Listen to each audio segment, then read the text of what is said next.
Welcome to the Scandinavian Mind podcast, our weekly show about how technology is changing the creative industries. Today on the program, how AI will elevate your brand. We are revisiting the latest edition of Virtual Creativity Live, recorded in front of a live audience at the Lynk Co showroom in Stockholm earlier this spring. In this episode, you will hear from OLOF LINDH, founder of KiveLINDA Pimmeshofer, founder of Change Retail, and Thomas Hana, co-founder of Naughty Society. We will talk about how brands will evolve in the age of artificial intelligence, how creatives should use generative AI in their marketing material, and the opportunities available for retail. My name is Konrad Olsson, editor-in-chief and founder of Scandinavian Mind. All right, folks, this has been a really interesting winter and spring season hosting the Virtual Creativity Live sessions at the Lynk Co showroom. We've been covering quite a lot of ground when it comes to AI, generative AI, and how that relates to photography, to marketing material, to content creation. And I feel like with this last session, we really went deep on how brands that are forward-leaning, that are modern, should think about artificial intelligence in their operations. So I actually wrote a piece on this in my observations newsletter last week. You can go back and read that column. It was both about my experiences in hosting these panels, but also a kind of a read-through on Copy Magazine, the latest edition of Copy Magazine, which is the brainchild of Karl-Axel Wahlström, the kind of AI-driven creative behind the magazine and the creative agency Copy Lab, which was featured in a earlier edition of Virtual Creativity. You can go back and listen to that episode. So I kind of went through my impressions from that magazine and also a little bit of my impressions from the entire Virtual Creativity season, specifically around, how to think about AI. To me, we are kind of seeing two different types of approaches in the marketplace right now. People are either super excited about the notion of generative AI, or they're pretty much scared shitless. So that reflects the strategies within companies as well, to the extent that, I guess they have any. Either are people just kind of fascinated by it and, maybe they have started dabbling with it. Maybe the kind of CEO has a ChatGPT account, or they're really leaning into it, hiring dedicated prompt engineers and AI designers. And this is something that OLOF LINDH talks about in this podcast episode as well, how everyone has, as he said, kind of realized that this is going to be big. So we better figure it out. Anyways, super exciting topic, and I suspect we will come back to this topic in future episodes and events. But for now, our collaboration with Lynk Co has come to an end for this season. I've been so happy collaborating with them and having them host us in their Stockholm showroom for these sessions. All right, without further ado, here now my conversation with OLOF LINDH, Linda Pimmeshofer, and Thomas Hana. Enjoy.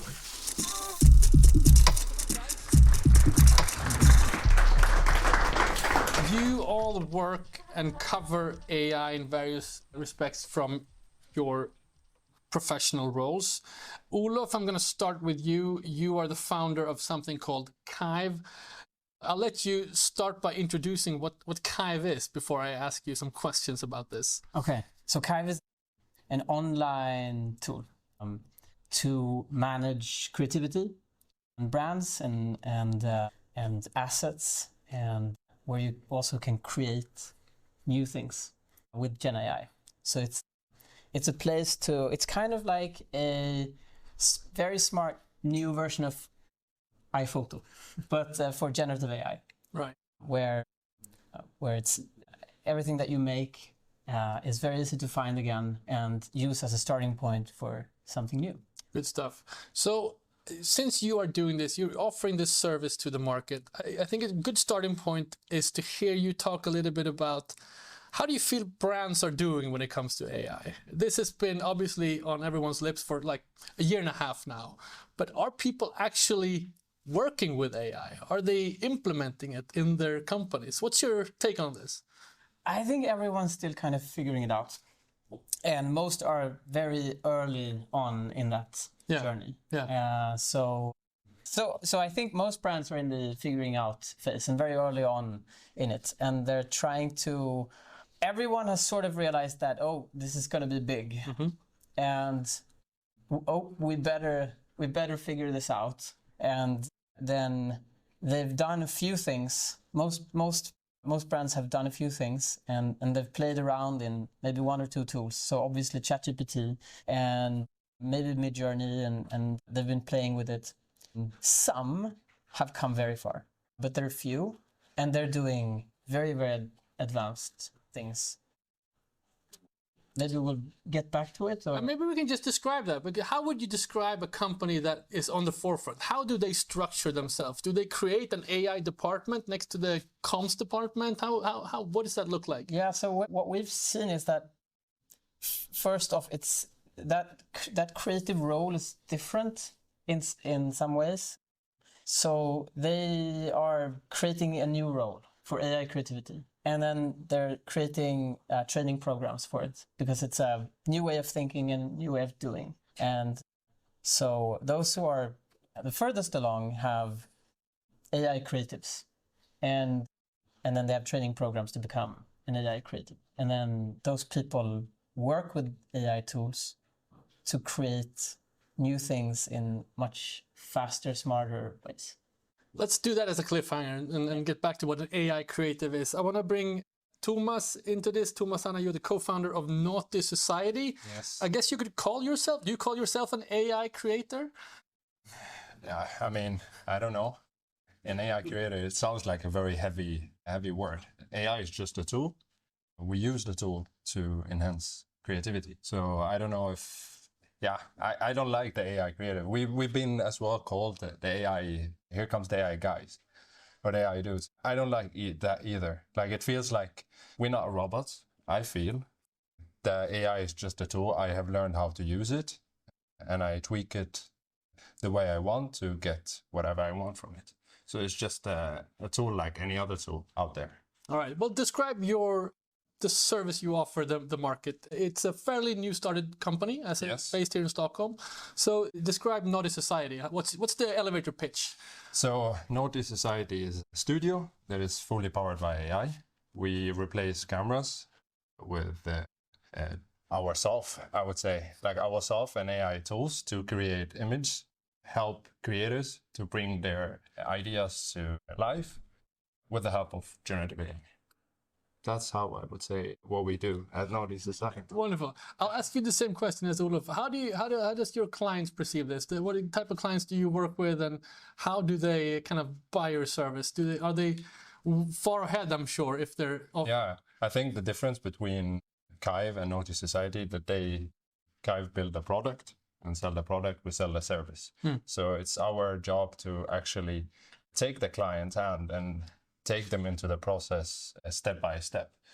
We work usually as painters, I would say. We paint an image. We start with what kind of vibe you want in the image, and then we go into what kind of position the model, if the model is existing in the image, and then we bring in the product, which is very important. And at the early stage, we're testing Midjourney, me and Eric. We noticed that there is a huge gap between having a cool AI image, but a cool AI image that have my product in. And that's where everything clicked for me and Eric. And then along the way, we got Stephanie, who have been a mentor from Hyper Island, where I studied, to help us actually bring those ideas we have and the AI capabilities to actually be able to sell it as a service, like package it. I don't know if I have answered your question. No. I have more follow-up questions. Yeah. I'll get back to you. I'm going to bring in Linda Pimmeshofer into this conversation. And just when we do these types of talks, there's always a bunch of people from the fashion industry visiting and the beauty industry. So people working with marketing products, creating stories around products, and selling products. So I wanted to keep kind of that in mind when we go forward in the conversation as well. And Linda, you are, can I say, an AI retail expert? Would that be fair? Yeah, maybe. Maybe you could describe a little bit about your background before we get into it. I'm like older than these guys, so I have been around since we start talking about AI. And 20 years ago, I was programming machine learning and predictive analytics models for finance departments. So AI for me is also a tool that has a lot of different capabilities, and Gen AI is brilliant. It's one of them. I love when I'm working, I worked with retail for the past 10 years from Microsoft. So I was working for Microsoft. Now I'm an advisor, but still for retail. And to become like smarter in everything you do, that is key now when we need to be more relevant in the how we meet the customer, but also more like efficient with our resources, but also the resources of the planet. So I think AI is like that tool, not only a tool. It's the one that we need to understand, because that is the way going forward. Well, Linda, I feel like you're kind of the leading voice on this in the Nordics right now. You, like us, host a lot of talks around this. You had a big one this week, I know, just around the corner from here. A full day about kind of retail tech. Give us, what are people talking about right now when it comes to AI and retail? What are the things that are happening around the corner? Yeah, it's a lot of different, I would say. One is, of course, how can we build new shopping assistants and meet the customer in new ways, and both in the digital world, the phygital world, and physical world, and how these guys come together, because the AI shopping assistant can be the one that is really gluing that customer journey together. So it's really cool what you can do there. But it's so much also, I would say the big ones is not thinking so much about the customer experience now. They are thinking so much more about the efficiency internally. So how can we make the people working in every process to have the information at their fingertips? And that was what we were talking about 20 years ago, and we haven't that yet. But these tools are really enabling us to get that. So I would say everything from, if we look at Lindex, they were really in the forefront, enabling the store employees to get Gen AI tools to only ask the questions instead of trying to find it on all of these systems they have available. But also the designers, so they are also looking into AI design for the designers. And so it's a lot of those stuff, but it's also how can we make sure to not have, in the fashion industry, planned 40% overproduction planned. That we are like all agreed that that is not a good way to go. So like, how can we do that in a better way also? If you would describe, what's the biggest kind of difference for consumers in the next few years? How will they interact with AI, or how will AI change their experience, do you think? I think that will totally transform, because if we look at what we have like experienced a bit with Siri and all of these helping us a bit, when the AI becomes so good so you can have your own agent, and it's like only maybe 2 years away. I would say less, but like realistic, okay, 2 years. And then we will have our assistant that knows about what you like, knows about your style, your health, all of these. We are connected, everything. They will know everything about you. And these guys can shop for you. So it will be so much, today we need to go there and find what we need. And now we will have someone that can find it for us. So it will be amazing, I think, and a total change. And it will be a total change for the retailers that trying to get us to this loyalty program so they can get our data. When we have that agent, the agent have our data and they will shop. So the retailers will have no data. So we are going back to the blind retailers. So it's something we need to figure out. Fascinating stuff. We'll get back to that.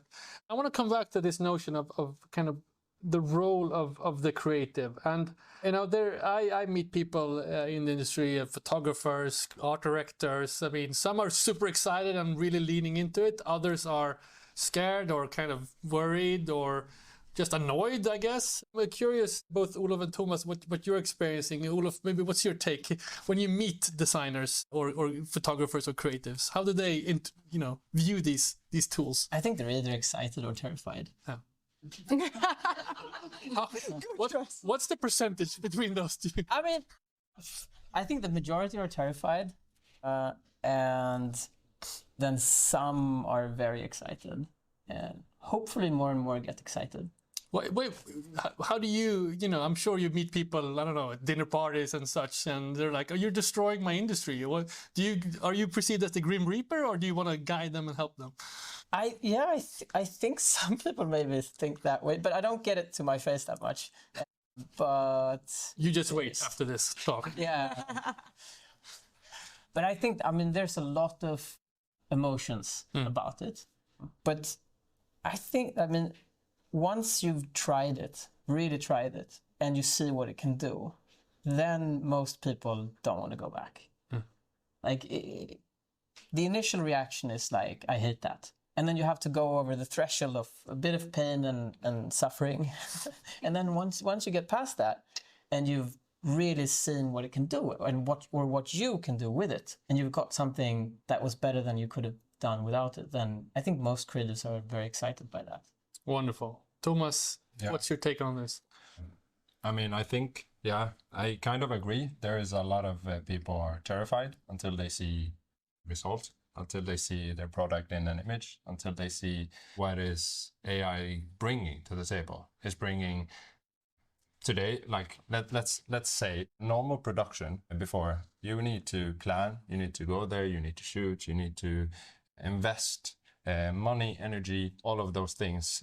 And today, with generative AI, you could go from an idea to online in 2 weeks. Midway, you don't like the idea, we can change it. I think that the most interesting thing with generative AI is that creativity is sand-free. I think that's where our job as an agency to explain that there is no constraint anymore. You could create whatever you want. Small brands can compete with big brands. The huge gap between brands is disappearing because small brands can compete, can do a production that looks very wow. We think that they have spent a lot of money, but it could be actually AI, and you will not notice it. So there's a sense of democratization of the output. But let's stick on this for a while, because let's do a little existential discussion around what a creative is, because what you just said is there are no limits. No. And there are many people that would argue that creatives need limits. They need kind of a box to work in, and that's where you get the best kind of work. What does the role of the creative entail when you have these tools? Where does it start and stop? Was it for me or was it for him? Please. And I think it's the same to Olof. Oh, sorry. It starts when they actually come up with an idea. And then seeing the way their idea grows and how they can change it. I think that's the most fascinating for them. In the beginning, they would be scared, but as soon as they try it, it's totally a new playground. Olof, I know you think about this as well. You're interacting with many creatives in your platform. Yeah. I mean, to me, this is one of the most things I can't really wrap my head around, because there's so much iteration that can be done, especially with visual imagery. You can just, generate another version after the next. When does the creative journey start, and when does it stop, most importantly? I don't know, but so to give a bit more context, I was a creative before I started Kive.